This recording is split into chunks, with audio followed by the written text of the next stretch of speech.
Tobe Davis here with another Agave Spirit Sip-oseum, this time discussing that age-old Mexican proverb, you don't find mezcal, mezcal finds you.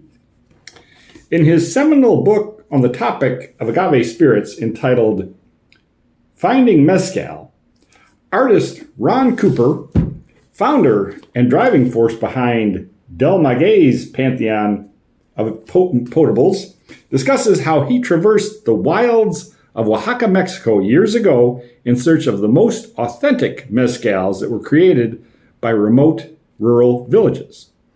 Impressed by the purity and overall superiority of small batch mezcal over the large big box worm-infused labels, Ron went up into the mountainous and jungle regions of Oaxaca, Mexico, encountering cultures that made him feel like he had stepped back in time. In one village, he was informed that there was only one telephone in the entire town.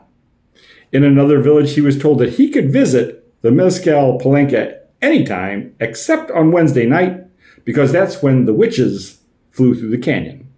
And in another village, he was informed by the mezcalero that he could not only buy his mezcal, but he needed to buy the neighbor's mezcal as well. Otherwise, that family would give his family the evil eye.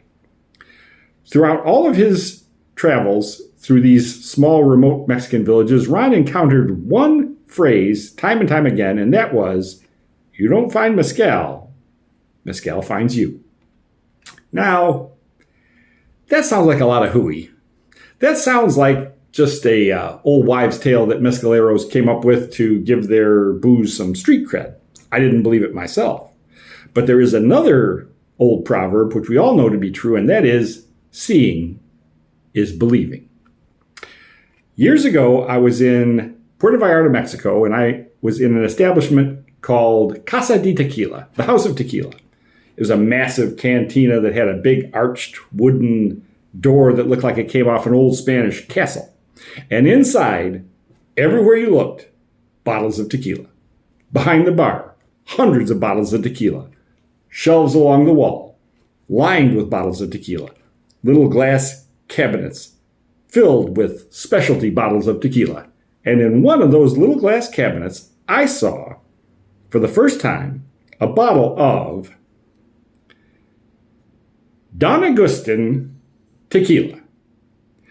I don't know what it was about this brand, but that bottle really resonated with me. It might have been the short, stubby bottle itself. It might have been the red cap. It might have been the fact that Don Agustin looks a little bit like the Dunkin' Donut guy or Chef Boyardee.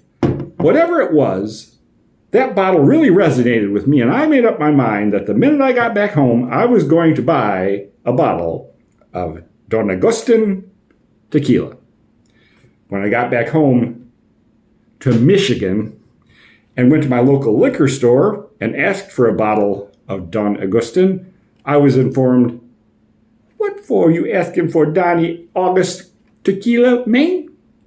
You know all we carry is Patron, and we carry the Josie Quivo, and we got that El Turdo, which take the enamel right off your teeth, I guarantee." That's right, my local liquor store is run by Cajuns. So I ran into a brick wall. No Don Agustin to be found. Out of morbid curiosity, I started to look up just who Don Agustin was. And it turns out Don Agustin belongs to the Camarena family. And the Camarena family immigrated to Mexico in 1760 and moved west into Jalisco, buying a huge tract of land, ostensibly to raise cattle and horses. The Camarena family, in the 1860s, starts a side hustle by selling these wild blue Weber agave tequila peñas to the tequila-making companies in the area to make a profit. They made a tidy sum. And then, in 1938, young Don Agustin Camarena becomes the CEO of the company, and he says, "We're missing a trick here. We need to make our own distillery." So he creates a distillery on their property and they begin to create their own tequila, Casco Viejo. The profits start rolling in, and Don Augustin decides in 1970 it's time for him to retire.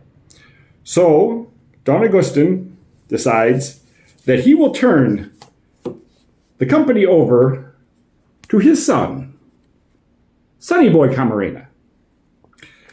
There's one difficulty, though, and that's the fact that Sonny Boy Camarena, he has no head for business.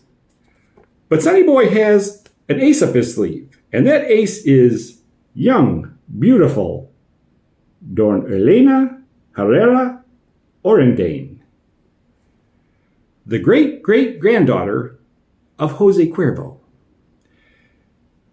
Dona Elena informs her prospective father-in-law, Don Agustin, that she will bring all the knowledge she has gleaned from living in the Jose Cuervo family to the company that he has created if she can become the CEO. Don Agustin says, fine. And her first order of business is to create a high-end tequila, which she names after her father-in-law, Don Agustin. This is all well and good, but I still was up against a brick wall. No way was I ever going to get a bottle of Don Agustin. About a year after my debacle in the Cajun liquor store, I was in a grocery store in the liquor aisle, and I looked along the top shelf, and I noticed a new brand of tequila that I had never seen before. Camarena tequila.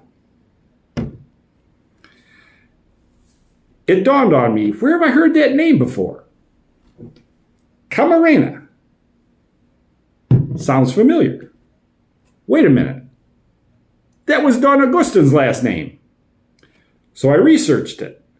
Turns out, Dona Elena Camarena had worked a deal with an American wine company whereby if they would introduce her tequilas into American markets, she would then do them the favor of introducing their wines into the Mexican liquor markets that her company did business with. Oh, and that American wine company that she did business with, it was owned by a couple of brothers by the name of Ernest and Julio. Dona Elena does nothing by halves.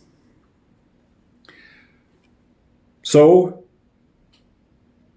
I went on the website, found that I could not only order the Camarena tequila, but Don Agustin tequila. The mountain came to Muhammad, or the mesa came to Manuel. So, not all the time do you find mezcal, but mezcal can find you occasionally. This is Tobe Davis saying, adios, amigo.